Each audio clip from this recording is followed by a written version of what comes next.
Allora, questa è Al Salam. Sì, Associazione Islamica Al Salam. Associazione Islamica Al Salam. Sì, scolorito in nero. E voi siete Bouraoui, Zlatni e Ali, noto come Ali Alessandro Spartà, che siete rispettivamente? Lui è il nostro responsabile, il rappresentante, io sono un portavoce, sono stato sempre. Tu sei un rappresentante legale dell'associazione. E questa è quella che convenzionalmente definiamo la moschea, e in realtà appunto è l'associazione islamica Al Salam di via San Rocco a Udine. Adesso noi ci facciamo una passeggiata, così diamo un'occhiata. Mi accompagnate? Va bene.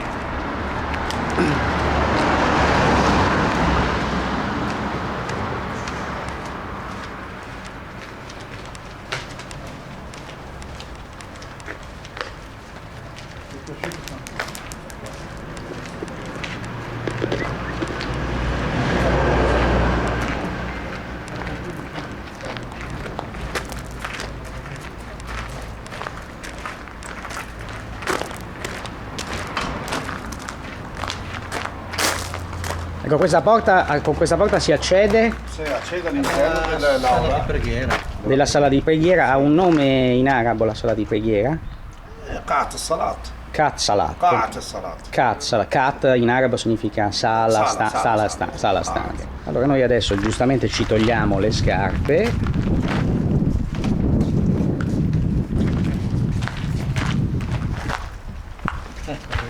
Sì, ci togliamo le C'è scarpe. una saletta piccolina, 2 metri su 3, che sarebbe una sala di tè. Ah sì, poi ci diamo. Sì, se c'è qualcuno che viene, facciamo un ospite, facciamo il tè o Una specie anche... di Sì, un piccolo... logo, magazzino. Sì.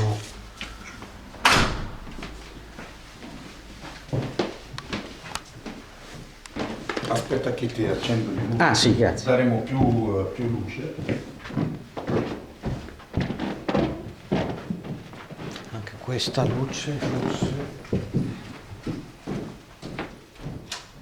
Ma adesso è conveniente ridurre. Sì, infatti.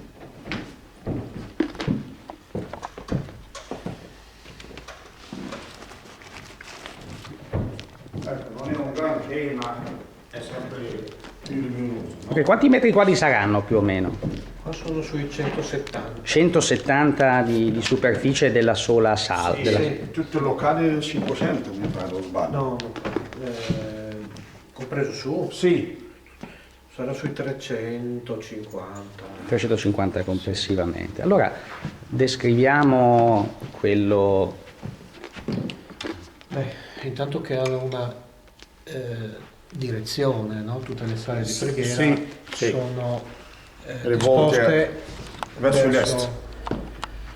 Qua in Italia sud-est grosso modo, che è la direzione di Mecca, Certo, verso cui si fa la preghiera. Ecco, infatti, Sarà un po' perché.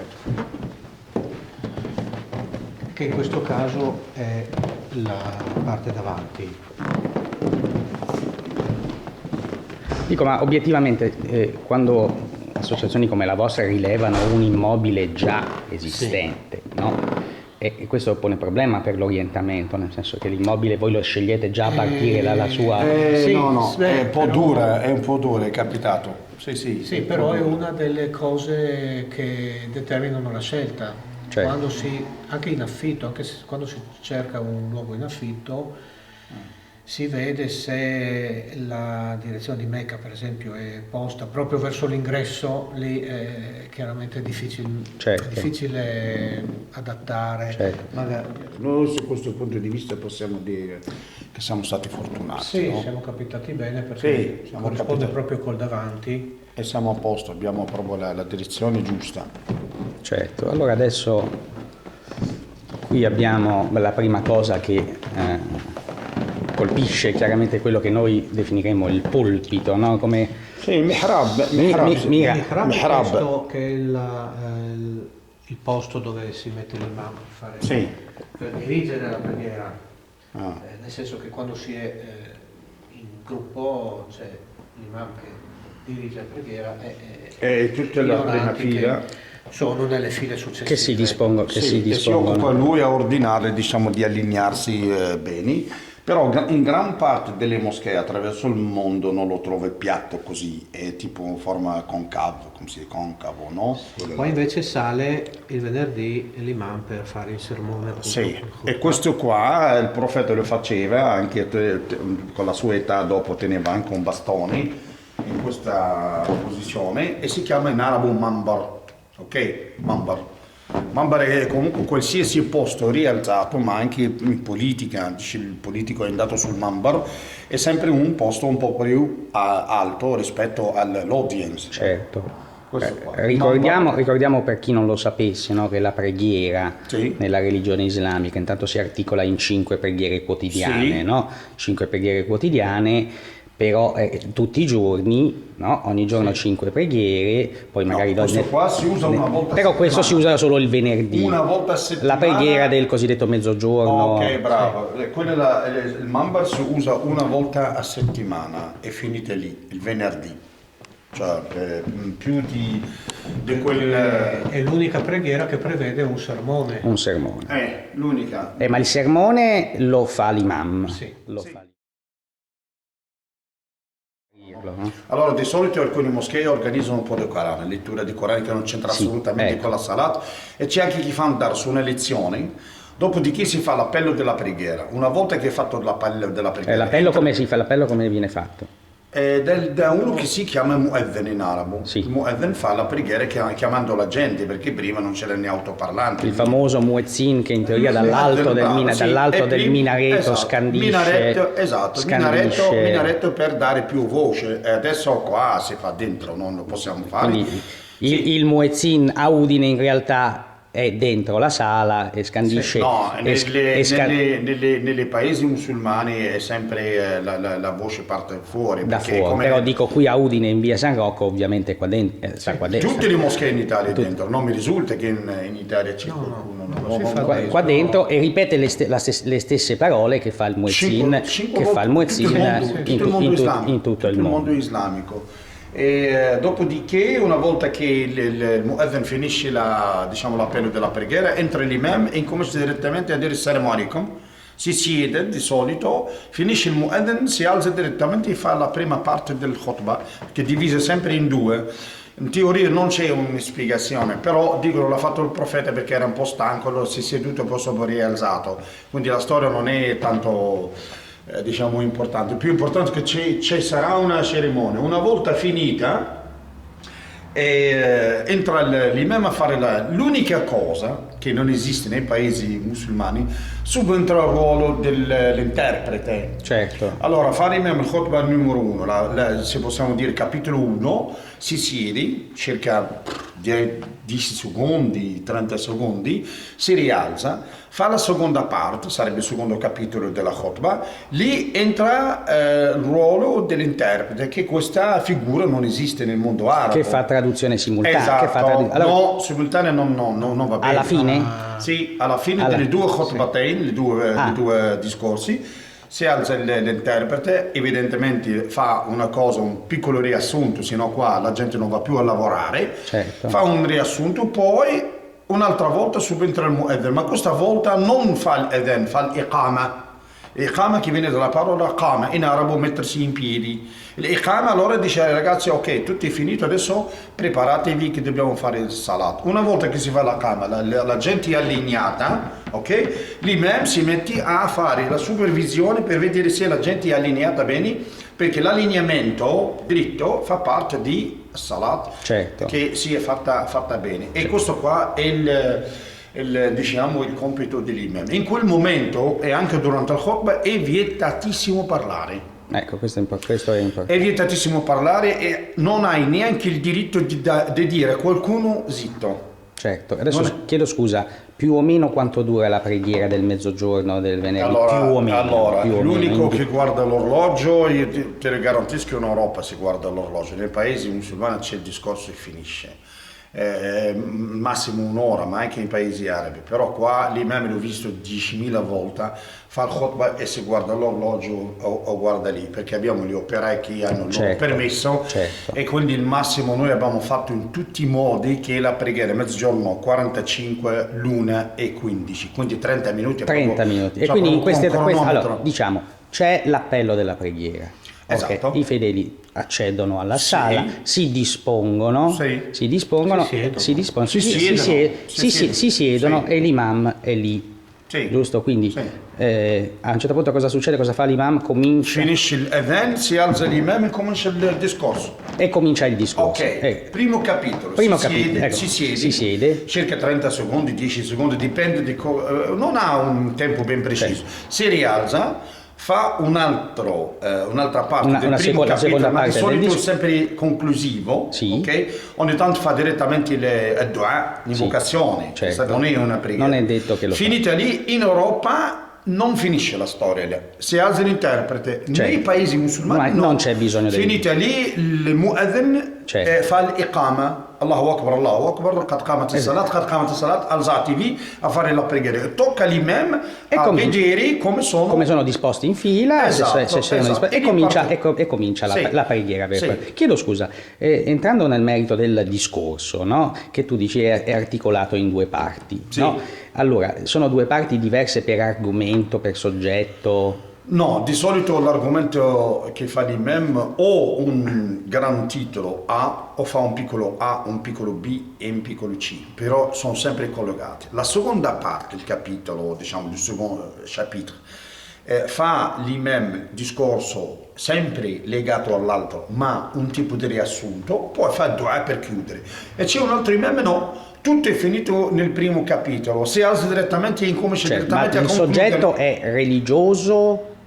No, parla di tutto, può parlare anche la fognatura del quartiere che non va bene. Ma è su iniziativa dell'imam, che è lui che sceglie di cosa parlare? In paesi musulmani addirittura viene dal ministero. Sappiamo che se c'è oggi la festa della rivoluzione, tutte le moschee partono dalla festa. Ma invece a Udine, in via San Rocco? No, non a via San Rocco. In tutta l'Italia l'imam sceglie il discorso che va secondo la sua comunità. Se noi abbiamo un problema di Udine, l'imam parla di Udine. Il nostro problema non è uguale a quello di Treviso. Quindi l'imam gli tocca a lui come insegnante della comunità di comunicare un avvenimento anche che non lo sappiamo. E viene l'imam, guarda, X è deceduto oggi. Quindi può essere religioso, ma può anche essere legato all'attualità, alle esigenze della comunità, ed è su iniziativa dell'imam che interpreta insomma a modo suo. Ecco, facciamo un esempio, gli ultimi venerdì di cosa si è parlato? L'ultimo venerdì in generale comunque qua direi l'80%. No, ha parlato della carità la settimana scorsa. La carità,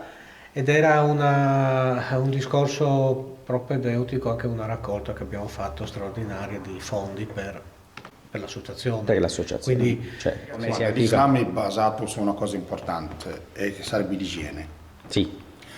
Se sono 5 lavaggi, se possiamo dire, che si chiamano l'abluzione, al-wudu in arabo è obbligatorio. Tu non puoi entrare a fare la preghiera senza wudu. Non esiste. Ecco, questa è una cosa importante che forse ci siamo dimenticati, che ovviamente per accedere alla sala intanto ci si deve togliere le scarpe, ma per fare la preghiera bisogna fare le abluzioni. Ma scherziamo. E voi, come altre moschee, avete... E l'abluzione ci sono due tipi, c'è quella piccola che riguarda soltanto, diciamo, le mani e la faccia, e c'è quella ghusl che sarebbe dalla testa fino ai piedi, che è molto raccomandata il venerdì e anche nelle due preghiere dell'anno. Il profeta ha fatto sempre quel particolare preghiera facendo il ghusl, è un lavaggio completo dalla testa fino ai piedi. E poi quindi ricordiamoci dopo di dare un'occhiata. Voi avete, mi sembra, i lavabili di là. Certo. Uno può anche farlo a casa. Sarebbe meglio. Sarebbe meglio che arrivasse già. Che arrivasse direttamente. Però certamente se arriva un operaio dall'azienda. Perché anche la sporcizia, se possiamo metterla così, definita di due tipi. C'è un tipo di sporcizia che ti vieta di fare la preghiera, però se tu come metalmeccanico, come pittore, vieni qua sporco da pittura, non ti vieta di fare la salat, puoi anche farla avendo i vestiti sporchi di lavoro.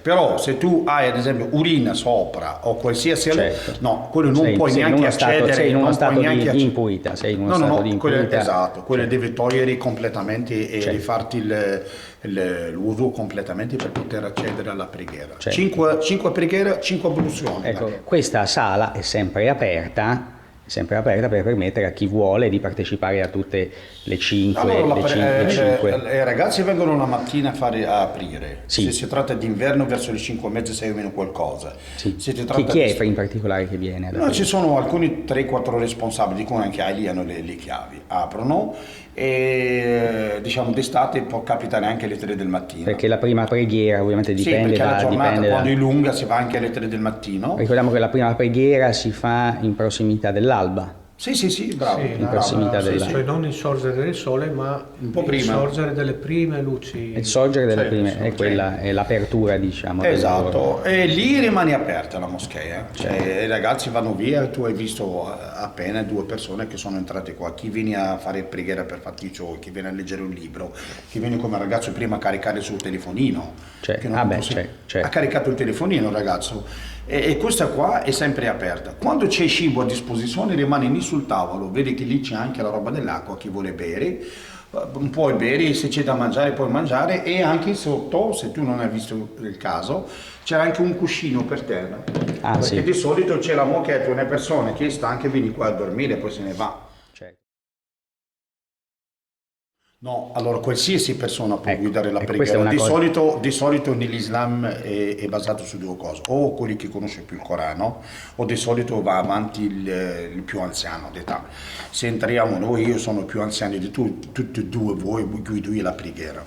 E di solito se uno, anche giovane, è abituato, il gruppo chi fa la preghiera all'improvviso fanno un tipo di referendum. Seleziona la persona che ma si neanche ritiene 10 secondi, più idonea. perché non vanno là a Perché questo è un sì. punto importante, diciamo, l'imam magari nei paesi islamici può essere anche un ruolo attribuito in un certo modo. Esatto, c'è un titolo ufficiale. sì, ufficiale. Noi qua non bisogna dimenticare che siamo tutti volontari. Certo. Cioè, nessuno di noi prende uno stipendio Assolutamente dal no, Ministero del assolutamente. Qatar o cose No. del Certo. genere.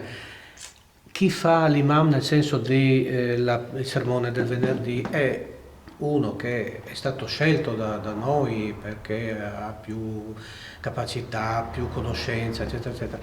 Durante la settimana l'imam, inteso come chi dirige la preghiera, può essere chi è in quel momento Certo, che si trova certo, lì. certo. Non è che l'imam del venerdì sarà 5 volte al 5 giorno. volte al giorno per Io l'ho tutti. dato sempre come esempio, se 6-7 musulmani si trovano sul casello d'autostradali e loro non si conoscono, arriva il momento della preghiera, si trovano per caso a fare la preghiera, certo, lì si incontrano, scelgono un imam, va a fare la preghiera, poi dopo non si vedono mai più. Sì, queste sono scene tra l'altro molto comuni in Italia. Io stesso Sì, pochi giorni sì, fa in sì. autostrada ho Sì. assistito a una scena in Sì. del parcheggio dell'autogrill. Esatto, e quelle facciamo- 5 persone, una davanti. No, ma il una divertente davanti. qual è? Che 5-6 stanno facendo la preghiera, scendi uno appena arrivato con la macchina, vedi che la gente sta facendo la preghiera, se lui ha l'abluzione addosso va direttamente, si alleni e comincia a fare la Certo, salat con loro, certo, a certo. prescindere di chi sta guidando la preghiera. E questi, cosa sono questi libri? Allora, gran parte, il 90% è Corano. Questi sono tutte Sì, gran parte- edizioni del Corano.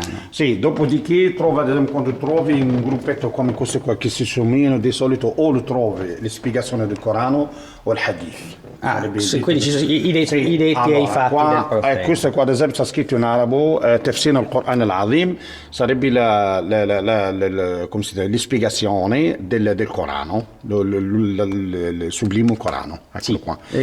Questi Corani, mi fai vedere un Corano? Per favore, potresti prenderne uno?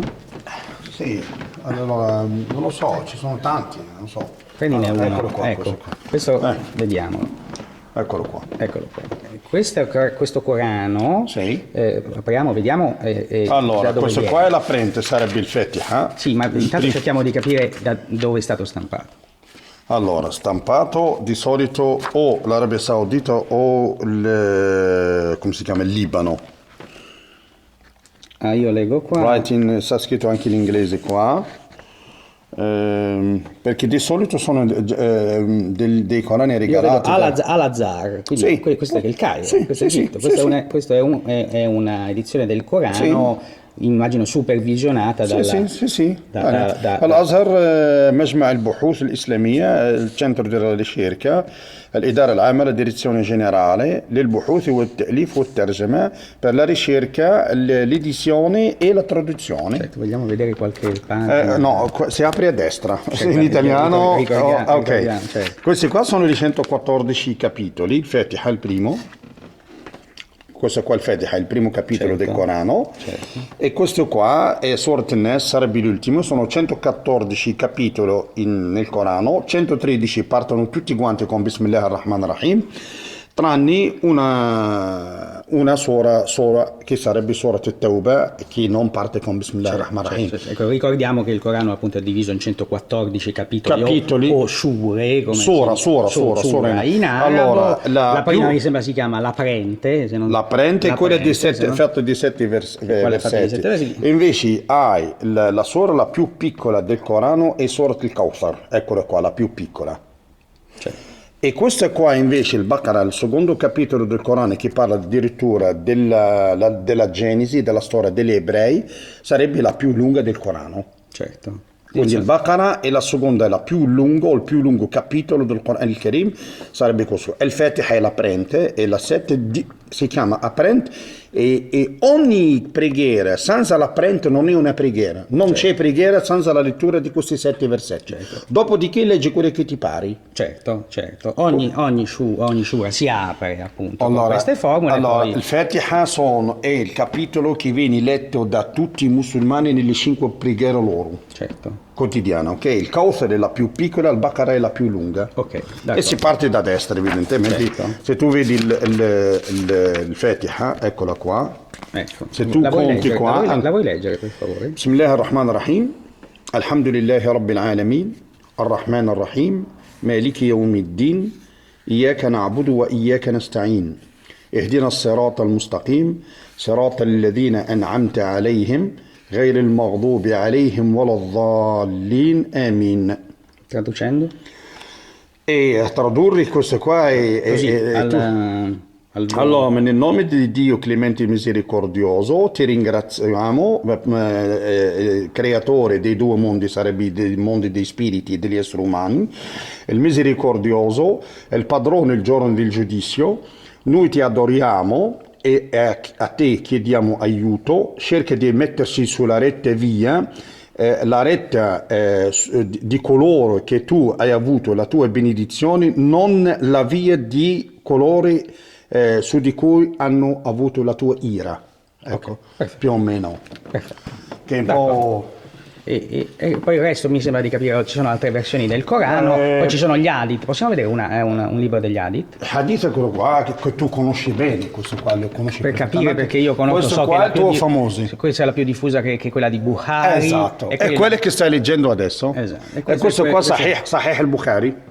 Sono quattro libri. La raccolta più diffusa del hadith, ma di solito le persone che sono bene nella religione, sono studiosi, piacciono. Qua Ibn al-Qayyim, che è molto famoso, anche lui. Un'altra raccolta di hadith. Hadith, sì. Certo.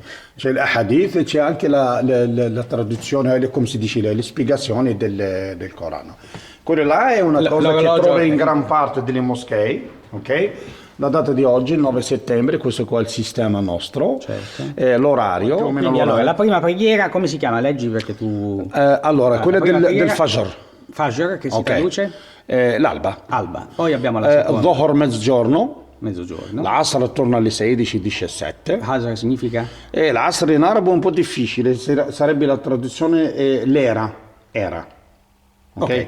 Poi abbiamo il Maghreb sarebbe il tramonto, 19:33. E quella l'Isha sono le 5 preghiere. Quando se tu li conti, il Fajr, il Dhuhr, l'Asr, il Maghreb e l'Isha. L'Isha. E si traduce? Quella di notte. No, notte. C'è la parola Isha? No, l'Isha in arabo è come relativa al pranzo di notte. Okay. Perché l'Isha in arabo è il pranzo della notte, sarebbe la cena.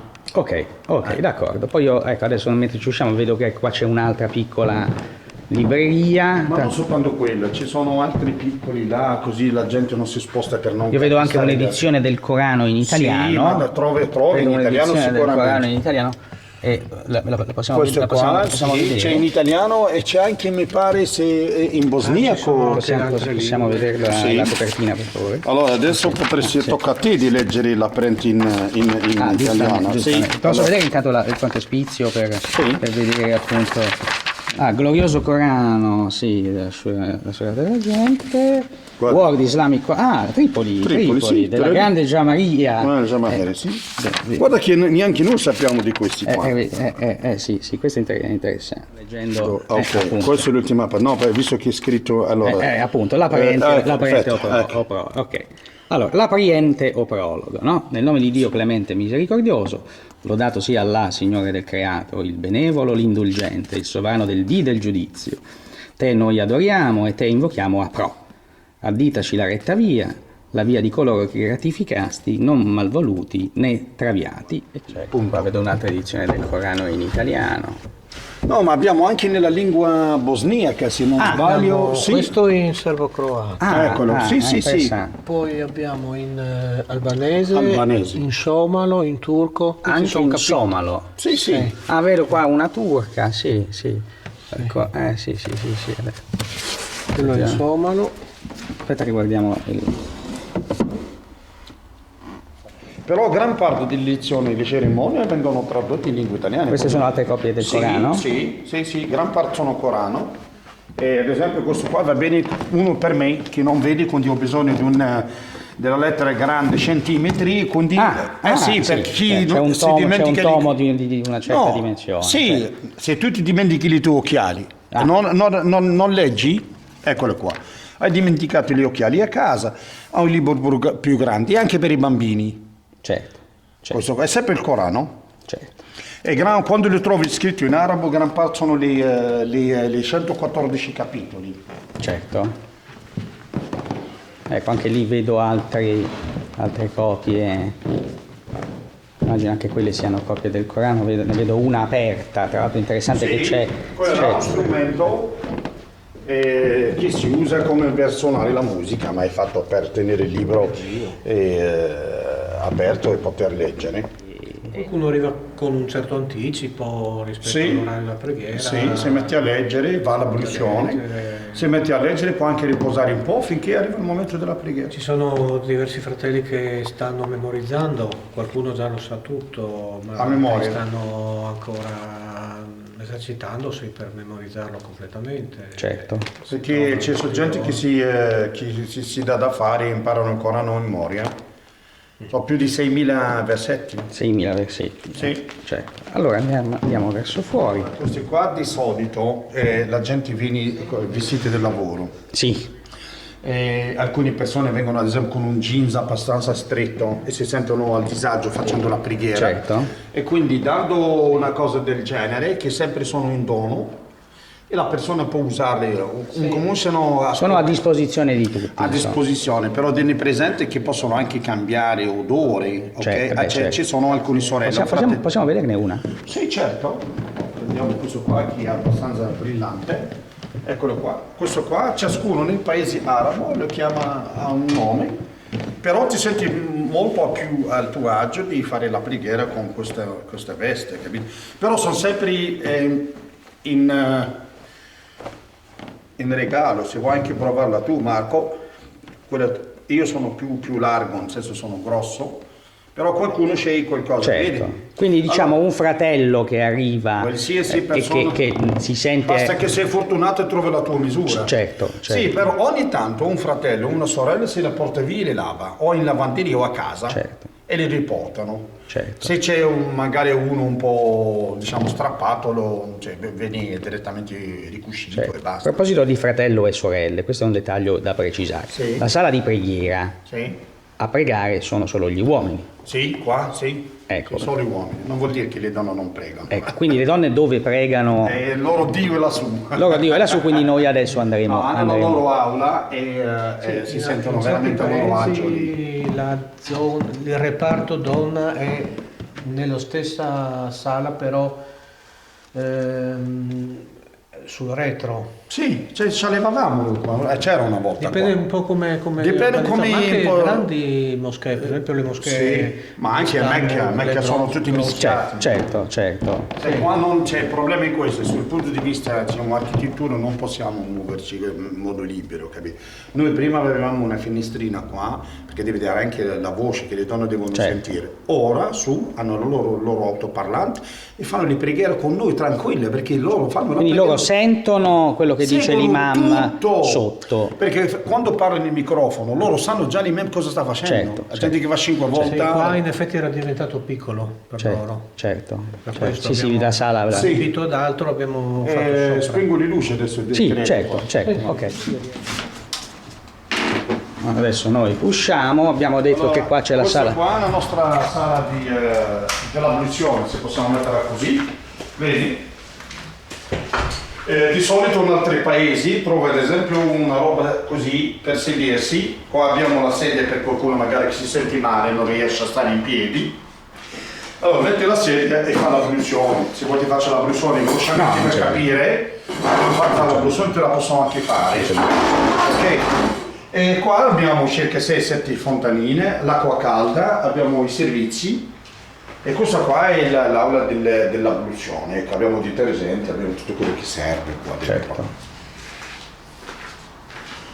Poi guarda caso, ad esempio questo qua viene pulito da qualsiasi persona che passa. Certo. Una persona che entra qua, fa l'abluzione, prende direttamente il materiale che c'è e comincia a pulire. Tanto per dirti che non abbiamo un imam certificato, uno che fa tutti volontari, tutti. Ecco, qua possiamo fare una ripresa così vediamo anche l'insieme, anche le dimensioni della sala di preghiera. E poi noi adesso andiamo verso quell'ala che ha 2 piani, perché noi accederemo al primo piano. E il primo piano. Di solito la usiamo anche per fare delle lezioni di lingua araba, anche il Corano per i bambini e abbiamo gruppi suddivisi secondo l'età e anche secondo il livello. Ci sono alcuni bambini che sono andati avanti e vengono spesso, però purtroppo il numero delle ore è molto ridotto perché si vedono una volta a settimana la domenica per circa 2 ore. Poi i bambini non puoi tenerli più di tanto.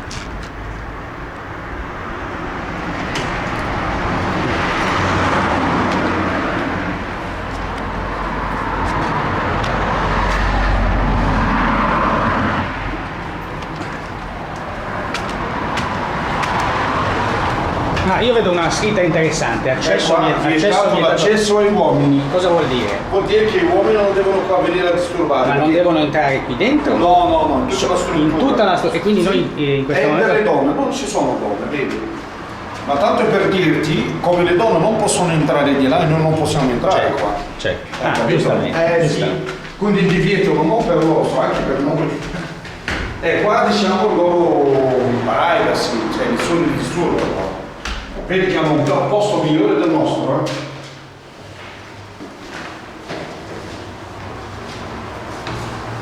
Tu appena entri e capisci che il posto delle donne è migliore del nostro.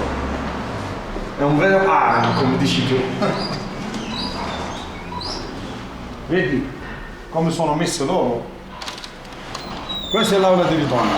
Hai capito? Noi non abbiamo organizzato niente. Allora le donne si siedono qua, fanno 2 chiacchiere insieme per fare la preghiera e fanno la preghiera in questa maniera. La stessa direzione dove eravamo noi sotto, hanno i loro libri, qua l'autoparlante, così sentono tutto il procedimento della preghiera, così non la mancano. E qua hanno una bella visione sul cortile della caserma, meglio di noi. Okay? E qua i libri e tutto quanto. Hanno gli orologi, immagino anche queste siano le edizioni del Corano. Sì, sono Corano, quella là un piccolo cassette di di doni, di denaro, poi tra l'altro sono più generose dei uomini. Ah, ecco. Cioè, dico la verità, perché un uomo dà 10 euro, 5 euro, le donne ogni tanto cacciano anche 30, 40, anche 50 euro, la verità.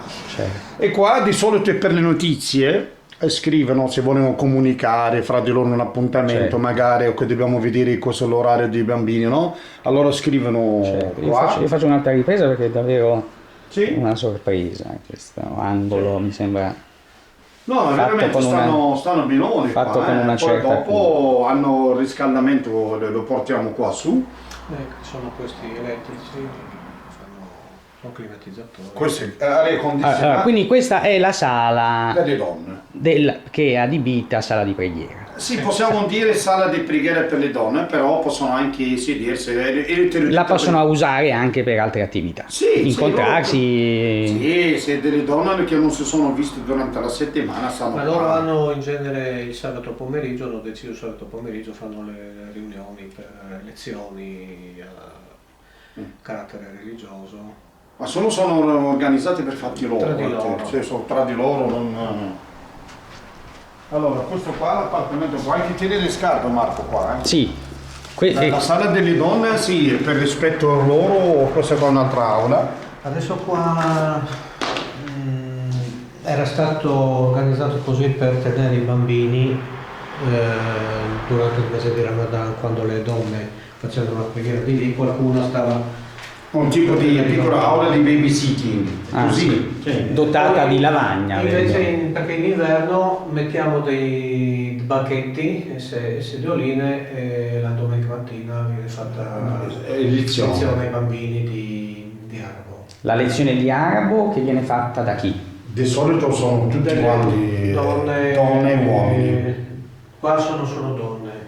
Che abbiamo delle donne che hanno fatto l'università, che sono ingegneri. Sì, sono, certo. sì. Lezioni di lingua araba. Lingua araba. Solo lingua o anche, non lo so, lezioni di cultura o Corano? Lingua araba, Corano, più di tanto non c'è, perché non c'è, perché la cultura del Marocco, della Tunisia, Certo, della certo. cambia.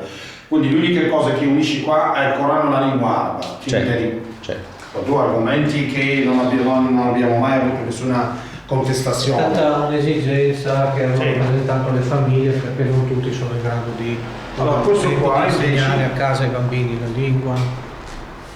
Questo è il bagno delle donne. Questo è il bagno delle donne. Sì. Che apro di qua. Sì, non è il caso di soffermarci a lungo sul No, facciamo- ma tanto per dirti che Giusto, è questo qua è un tipo di club loro, nel senso questo qua Certo. anche la cucina.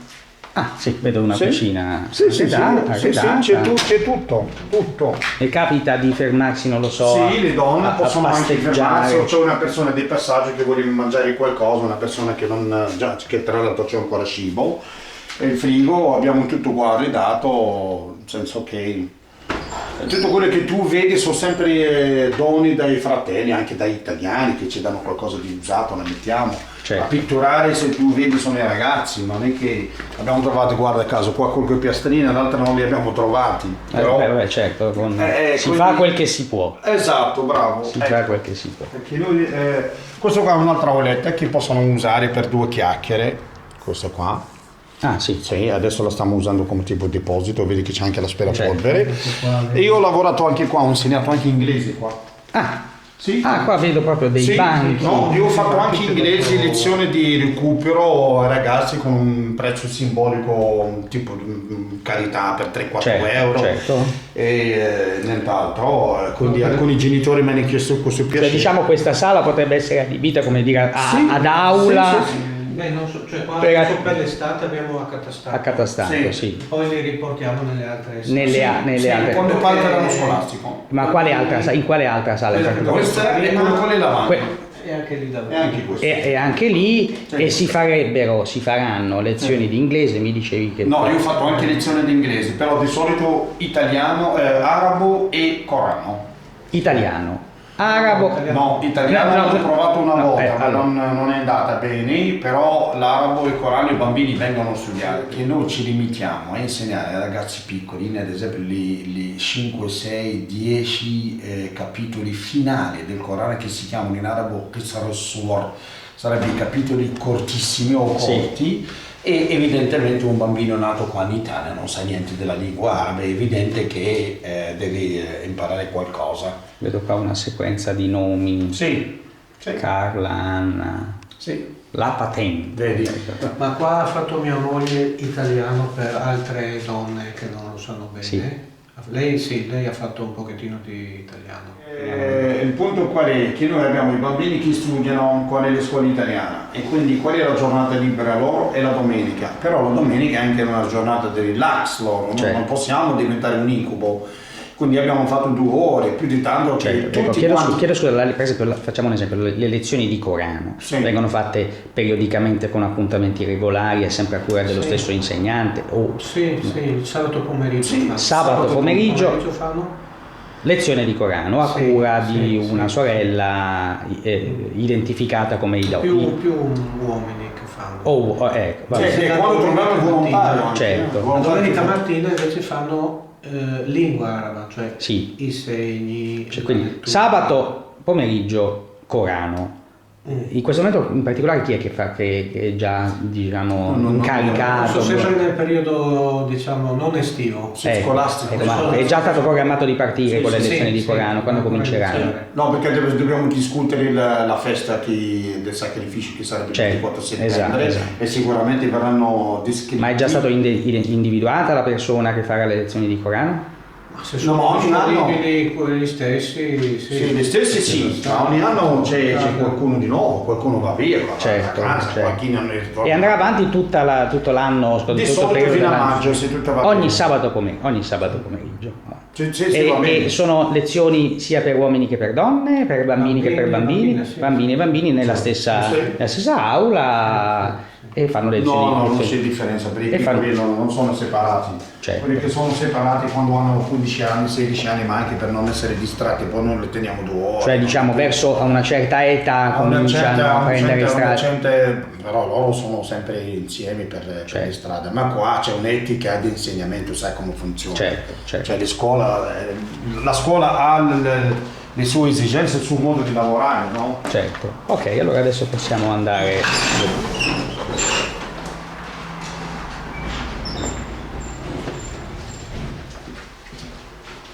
Lì la cuore era aperta quello, no? Sì. Bene. Sta scritto Khas bin Nisa per donne. Ripetilo in arabo. Khas bin Nisa, esclusivo per le donne. Esclusivo per le donne. Esatto. Ok. Adesso entriamo in questa sezione per i soci,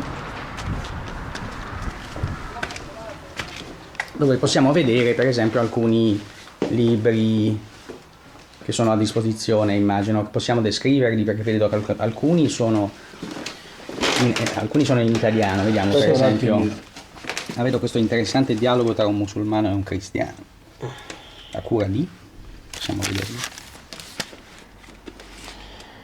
Questa è una società islamica di Alessandria d'Egitto che stampa questi opuscoli.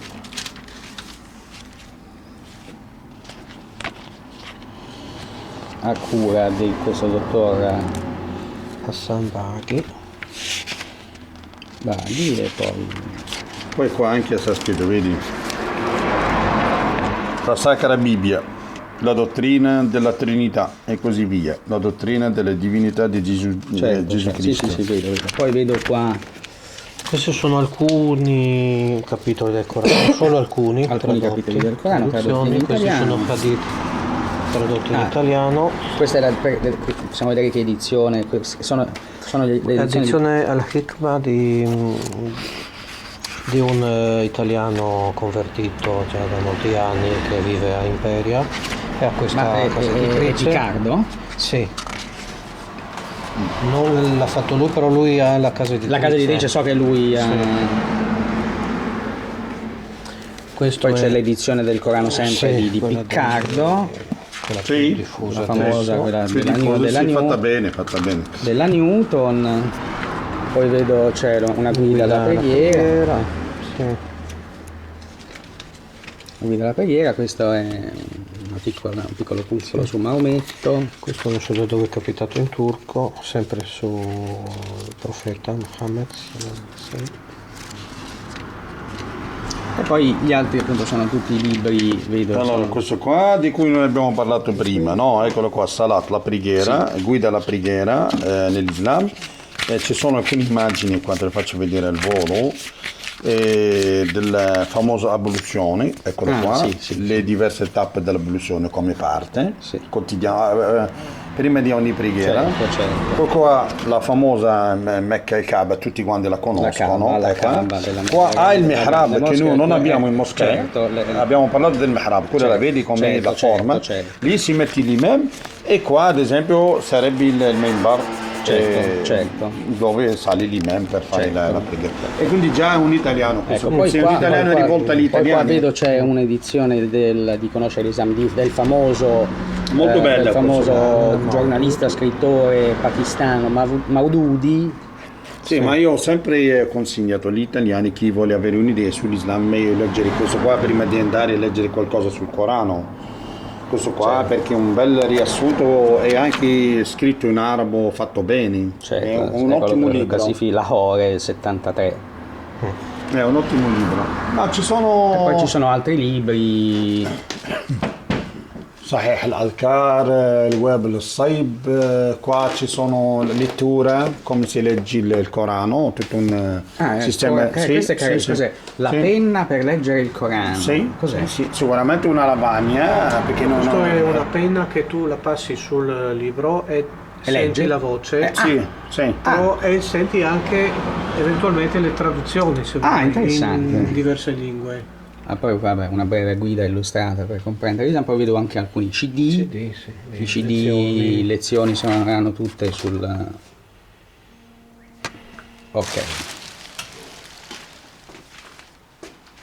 Ok, e poi vedo qua alcuni... Vestiti tradizionali, questo qua per donne invece. Eccolo qua, bellissimo, vedi? Da che area viene? Ma di solito il Marocco, Turchia, perché questo qua è un prodotto sicuramente del Marocco che fanno questo tipo di lavoro. È fatto bene comunque, vedi? Molto semplice ma per donne è fatto bene. Questo è sicuramente un vestitino di casa che non è di vedere con la preghiera. Certo. Ecco, poi... Questo è un magazzino qua. È abbastanza disordinato. Va bene, e poi qui c'è una sala, leggo cucina. Qua in realtà non cuciniamo niente, ma è una porta riciclata.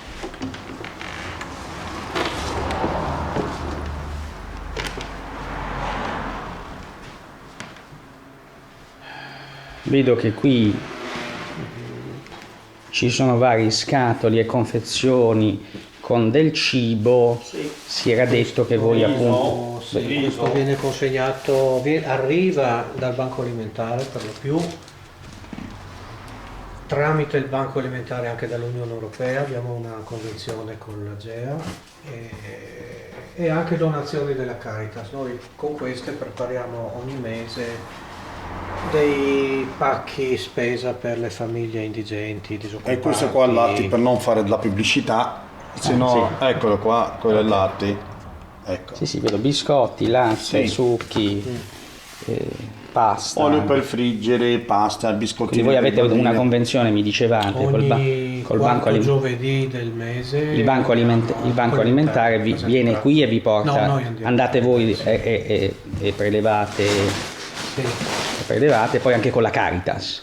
La Caritas ogni tanto ci dona qualcosa quando hanno delle donazioni a loro volta dalle Va bene, e questi diciamo generi alimentari vengono distribuiti alle persone perché noi aiutiamo sul punto di vista economico, meno male che c'è questo qua, poi deve capire bene che noi non abbiamo nessun finanziamento. E abbiamo le due raccolte delle due feste che noi abbiamo dato anche denaro alla gente, quelle che si riesce a fare, e poi gran parte spesa, ma noi puntiamo direttamente sul cibo e se c'è anche dei vestiti usati, magari anche un carrozzino, non lo so, pannolini, un letto per un bambino, una cosa del genere, c'è chi la porta ad esempio qua e noi cerchiamo immediatamente di darla a disposizione, cioè nel senso che io ho un carrozzino a casa, non mi serve, porto qua in moschea e ci sarà un fratello che gli serve. Va bene, allora adesso noi torniamo nella sala di preghiera. Allora, dopo questo viaggio, no, nella moschea, definiamola così per convenzione, che in realtà è appunto l'associazione Al-Salam. Facciamo una breve conversazione riepilogativa, no? Innanzitutto l'associazione, no? Quando nasce? Come associazione nasce nel 2007, è stata fondata nel 2007, anche perché in quel periodo c'erano questi locali che avevamo intanto preso in affitto, ma c'era anche la prospettiva di poterli comprare. Il proprietario era disponibile alla vendita, abbiamo un pochettino trattato la cosa, il prezzo, deciso il prezzo, e poi la parte più difficile è raccolto i soldi. Certo. Voi avete comprato immediatamente l'immobile? L'abbiamo comprato nel 2010, quindi dopo 3 anni. Quindi prima l'avete in affitto? Sì, eravamo entrati intanto in affitto, abbiamo raccolto i fondi, che già avevamo cominciato veramente prima del 2007. A raccogliere i fondi con l'obiettivo di avere uno spazio vostro? Sì. Ancora prima di costituire l'associazione? Sì. Nel 2007 è stata costituita l'associazione anche per formalizzare la cosa, perché essendo un'associazione di volontariato abbiamo chiesto l'iscrizione nel registro regionale. Con quella iscrizione siamo diventati onlus di diritto, quindi avevamo delle agevolazioni fiscali sull'acquisto, e quindi era tutta una cosa fatta per poter comprare e poi comunque perché restasse. Questa raccolta sono offerte volontarie dei fedeli? Sì. Ma viene fatta in un modo formalizzato, un versamento viene fatto? No, tutto così, con la disponibilità della gente. Certo, ma c'è una sorta di tesoriere che raccoglie le donazioni? Sì, c'è qualcuno, io in particolare hai raccolto nel tempo questo... Ho l'incarico di gestire i fondi, di gestire il conto corrente. Certo, e quindi poi nel 2010 siete arrivati all'obiettivo di raggiungere una somma sufficiente per acquistare. Così si può sapere più o meno quanto è costato? Questo è costato 230.000 euro. 230.000 euro tutta la struttura che abbiamo visitato, di cui adesso è titolare, proprietaria l'associazione Onlus Salam, che poi ricordiamo significa la pace.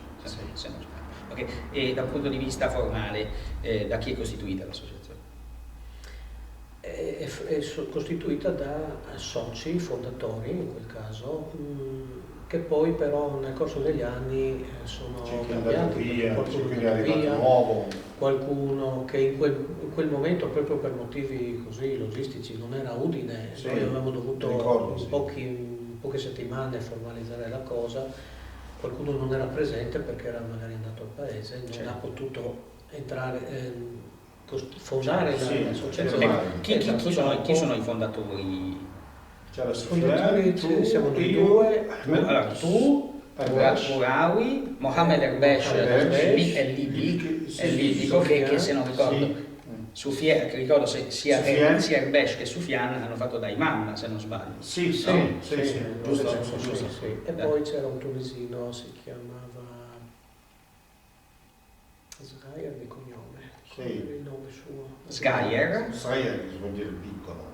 Va bene, e quindi nel 2007 questo gruppo di persone costituisce l'associazione, si avvia alla raccolta di fondi e che nel 2010 porta appunto allora, attualmente l'associazione ha un direttivo, immagino, no?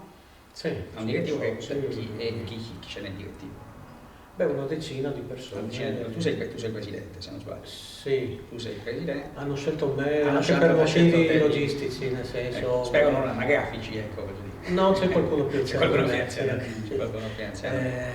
Fare la dichiarazione dei redditi, fare qualche carta negli uffici, per evitare che io comunque dovrei preparare le cose, poi dovrei chiamare il presidente, firmami qua, vai là, vai all'ufficio, vai alla banca. Hanno deciso che facessi tutto io. E altri ruoli chi ricopre? E poi c'è il ruolo di imam, diciamo così. Abbiamo due, Sì, tre persone che svolgono. Allora, sono 3 operai, evidentemente capita spesso che qualcuno di non ce la fa a venire, quindi incarica qualcun altro.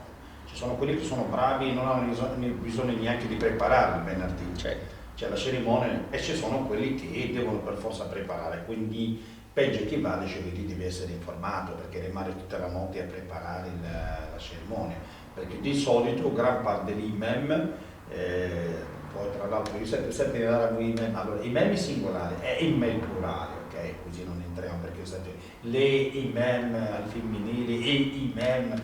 Comunque imam 1 è imam plurale in arabo e devono per forza preparare qualcosa di scritto, anche se non è obbligato sul punto di vista politico, non c'è un bastone. Certo. Però l'etica dice meglio preparare qualcosa di scritto per sapere quello. Ok, c'è un imam, come dire, abbiamo detto che ce ne sono 3 che svolgono, credo, a turno a questo punto il ruolo. Ce n'è uno prevalente o sono tutti e 3? Diciamo è stato deciso Ahmed Ifrad, che è un nostro...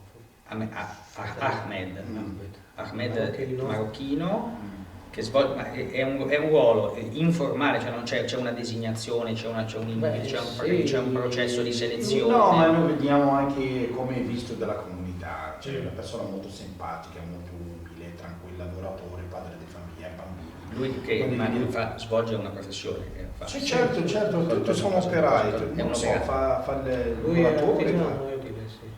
Opera è residente a Udine, è residente, lui è l'imam, definiamolo prevalente, poi ci sono 2 persone che collaborano con lui. Chi è giovane, bravo? C'è Khalek, che anche lui è un operai, lavora nel campo del marmo, se non sbaglio. Come hai detto che si chiama? Abdel Khalek, da dove? Anche lui marocchino. No, tutti e 3 sono marocchini. Sono tutti e 3. Anche Mohammed, sì, che mi pare un meccanico. Meccanico specializzato, anche lui marocchino. In caso di mancanza di uno o di disponibilità subentra. No, non abbiamo mai avuto problemi con loro, tutto bene, se il venerdì non è che guarda dove li mette. Certo. Con il venerdì ringraziamo Dio, sono bravi. Puntualizziamo questo aspetto, visto che l'imam ha un ruolo anche simbolico, poi insomma guidare la preghiera abbiamo detto, e poi anche articolare il discorso, come ce l'hai spiegato tu, no? Quindi comunque è una responsabilità anche agli occhi. Sì, certo.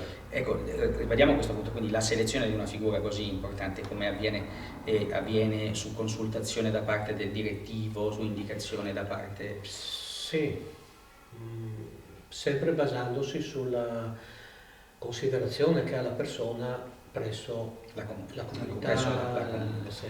stimato. Un hadith che dice il profeta sallallahu alaihi wasallam khairukum anfa'ukum linnas, il migliore tra di voi è il più utile alla gente. Certo. Queste sono delle persone molto educate, utili, quando chiedi a loro un piacere, cioè ti aiutano, cioè perché parola, se lo chiamo a mezzanotte, guarda, non mi sento bene, vieni con la macchina a portarmi in ospedale, vieni a portarmi, non ho problemi. Diciamo, ci sono dei requisiti riconosciuti, umani. Ecco, ma dal punto di vista delle credenziali più formali, del tipo, non so, la conoscenza della religione, la preparazione, ma come si misura la conoscenza della religione? Sono tutti autodidatte. Lo si capisce chi è più preparato. Sì, appena parla, appena apre bocca sa che è ecco, però la conoscenza appunto della religione significa conoscenza del Corano e degli hadith o di altre cose? No, tutto insieme. Prima li pratica, poi deve sapere qualcosina sull'effetto della zakat, come Ramadan, l'abluzione, tutte le cose semplici. Cioè, ecco, sulle fatwa, questo è importante. Noi sappiamo che l'Islam è una religione abbastanza semplice, sostanzialmente differenziandosi rispetto ad altre, no? Sostanzialmente l'Islam richiede l'osservanza appunto di quanto è scritto nel Corano, poi sappiamo che poi c'è un secondo insieme appunto di scritture che sono i detti e i fatti del profeta, che sono gli hadith, quelli sono i riferimenti primari, poi però c'è tutto il resto, perché Corano e hadith mi sembra di capire, da quanto so, che appunto non coprono tutto l'insieme appunto dei comportamenti, delle situazioni su cui bisogna deliberare se è giusto. Esiste una giurisprudenza per cui, che è stata formata negli anni, per cui ecco, ci sono dei riferimenti che esistono, sono già sedimentati nella storia, ci sono le scuole giuridiche, e poi però ci sono delle situazioni nuove che emergono soprattutto in situazioni di storia contemporanea. Non tocca ai nostri di emettere un effetto. Guarda, innanzitutto... no, ecco, scusa, finisco e poi mi sviluppi questo ragionamento. Allora, innanzitutto, Per quanto riguarda il campo della giurisprudenza, a quale, per esempio, innanzitutto, si può dire che qui si fa riferimento a qualche scuola giuridica, in particolare delle 4 più... Qua in gran parte sono medici. Malechite. Sì, gran parte, Allora. perché il Nord Africa è gran parte medici, e abbiamo alcuni di Abu Hanifa, nient'altro.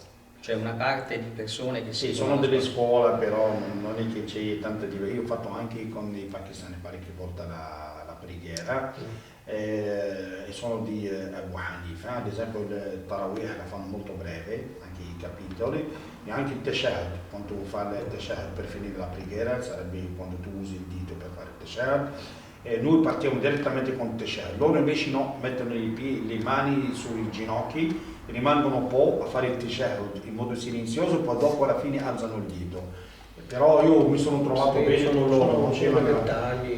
Sì, 2 o 3 mesi che io faccio la preghiera con quei fratelli del Pakistan, non c'è tanta differenza, mi sono sempre trovato bene. Ma per quanto riguarda per esempio situazioni che possono derivare appunto dallo stesso vivere quotidiano nell'anno domini 2015, direbbe appunto un cristiano, no?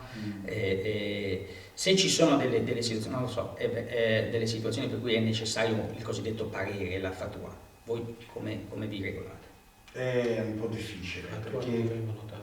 sì, prima non vengono dati, però noi chiediamo di solito ai fratelli se spunta veramente qualcosa di strano, di vedere, o con i nostri fratelli che stanno in Francia o in Inghilterra, perché loro sono delle persone abbastanza... E quindi voi fate riferimento a quel che si elabora altrove? Mi risulta che Soufiane quando c'era qua aveva dei contatti nell'Università dell'Azhar e anche in Arabia Saudita, amici. Ci chiamano e dice guarda abbiamo su questo su Fien per sì, cercare appunto degli appoggi si rifaceva quanto viene chiamano elaborato. a volte come me e te dico guarda noi abbiamo questo particolare problema, vuoi vedere con un email vostro se riesce a darci qualcosa e ci aiuta. Certo. Però molto probabile che questo caso è già esistente 300-400 anni fa e che noi non abbiamo mai saputo. Certo. E ci dicono no, guarda che è stata già emessa la fatwa di quegli scienziati, del teologo nell'anno, veramente esiste, nient'altro, perché qualcosa è veramente stranissimo, non credo, sì. Almeno se domani vengono gli alieni, ci dicono guarda, stringete la mano con loro, no.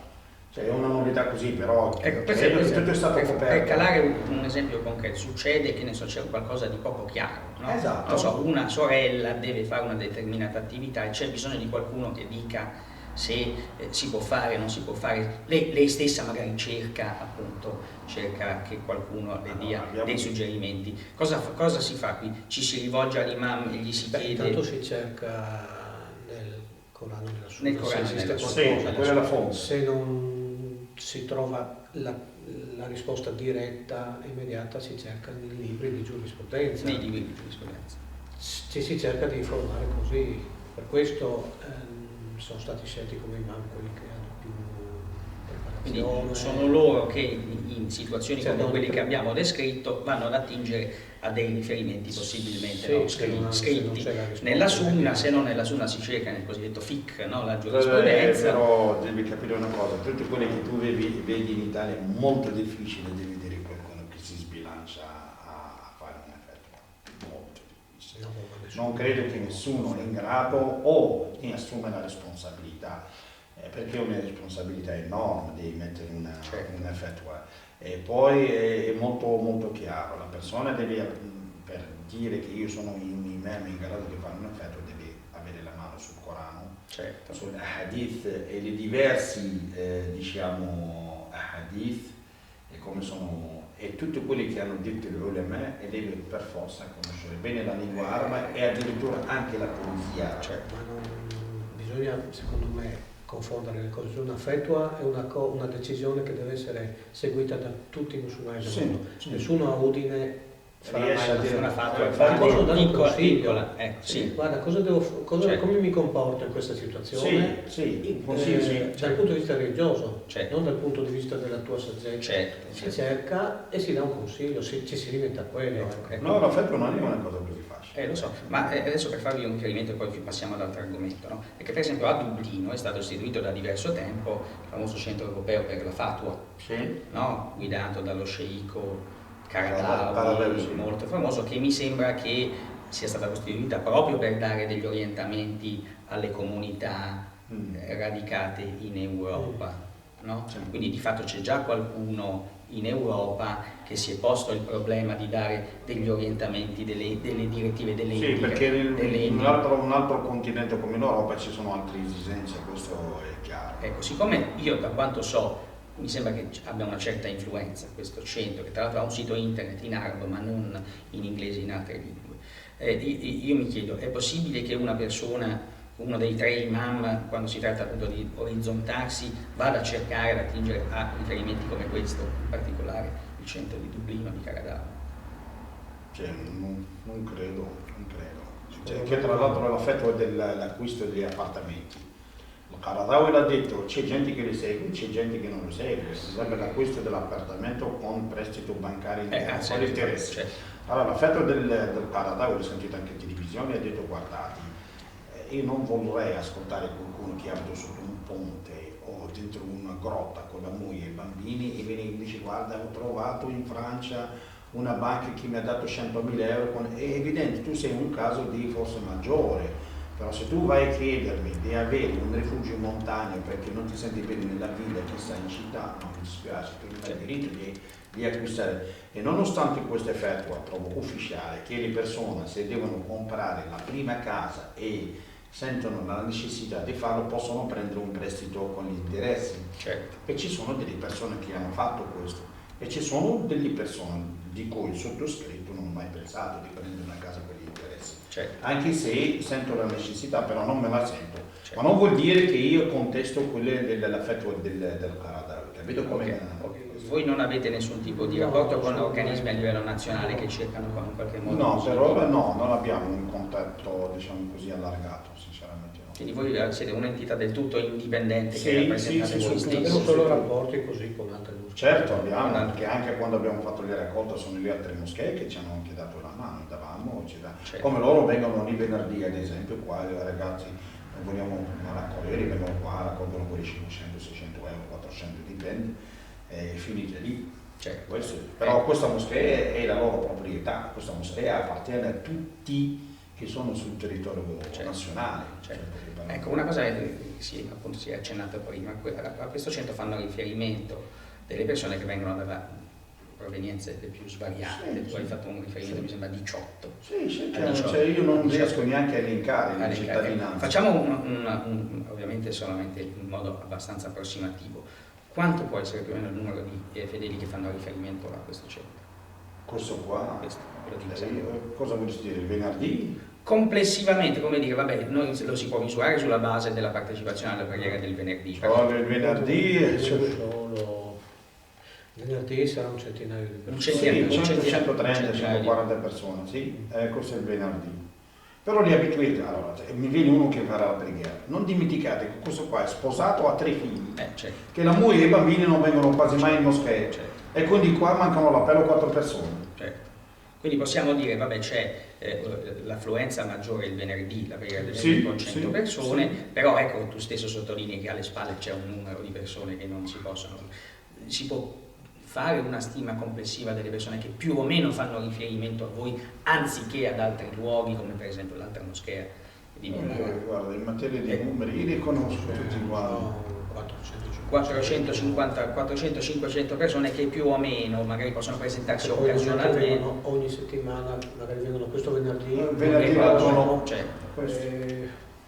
è molto difficile. Mi hanno fatto sempre questa domanda, non sono mai stato in grado di rispondere. È un elemento di curiosità. È una comunità molto mobile, non so se si può dire. Sì, soprattutto per motivi di lavoro. Le famiglie sono abbastanza radicate, ma chi è solo può essere che si ferma qualche mese, poi se ne va. Adesso abbiamo avuto tutti questi profughi. Certo. Vengono, stanno un mese, poi vengono altri, loro se ne vanno. Difficile dire. Ecco, da un punto di vista così, noi a Udine abbiamo detto due centri islamici, c'è quello di via Marano, ex via del Vascello, noi abbiamo questo di via San Rocco, adesso tra l'altro sappiamo che stanno creando i presupposti per la costituzione di un centro islamico che a quanto pare farà riferimento alla comunità del Bangladesh. Ecco, ci sono delle differenze, al di là dell'ubicazione geografica, no? Noi qua siamo in via San Rocco, quello di via Marano è in via Marano. C'è qualcosa che differenzia le due comunità, al di là del dato di essere in due vie diverse della città. No, se la gestione, potrebbero avere una gestione diversa della nostra, più di tanto non c'è. Il modo come gestiscono il funzionamento della moschea in materia di denaro, in materia di far mangiare le persone, che ora chiude, che ora aprono, se c'è un custodia, un cuoco, nient'altro, ma altre cose non credo. La religione comunque non ha, Sempre quello. può essere qualche dettaglio così, ma Quali sono le differenze che voi stessi, no, per vostra esplicita ammissione, perché voi vi riconoscete, che appunto vi differenziano rispetto, che ne so, può essere una comunità che è quella degli autoctoni italiani che sono cattolici, ma sappiamo che poi insomma, la religione tende a scemare come senso di appartenenza. Le differenze. Vi do un breve cenno, per esempio, all'aspetto molto discusso dei rapporti tra i generi, uomo e donna, eventuali asimmetrie. Quali sono le differenze a cui voi comunque siete attaccati e che rivendicate come diritto, insomma, come elemento di identità? beh, forse una minore promiscuità tra i due mondi, il mondo maschile e il mondo femminile, questo è indubbio che c'è nella comunità islamica. Ci sono delle donne che io le conosco, ogni fine settimana fanno feste, Certo, non possono fare a me, ma lo fanno tra amiche. certo. Nel mondo degli autoctoni è abbastanza normale fare le feste insieme. Certo. Ecco, tu dici quindi la comunità islamica si differenzia Deve essere sostanzialmente. una delle cose. Ecco, ma poi come si articola questa minore promiscuità? Mi sembra che ci sia un elemento abbastanza evidente qui dentro, che è il fatto che comunque si prega in luoghi diversi. No, non luoghi luoghi diversi. All'interno dello stesso luogo, ma in sale modalità, diverse. Ma non è detto che sia in sale diverse, potrebbe essere anche nella stessa sala, però in gruppi, ale separate, non in insieme, aree separate. Quella era l'aula della donna, poi dopo si sono trovate strette, vuol dire il numero è aumentato e sono saliti su.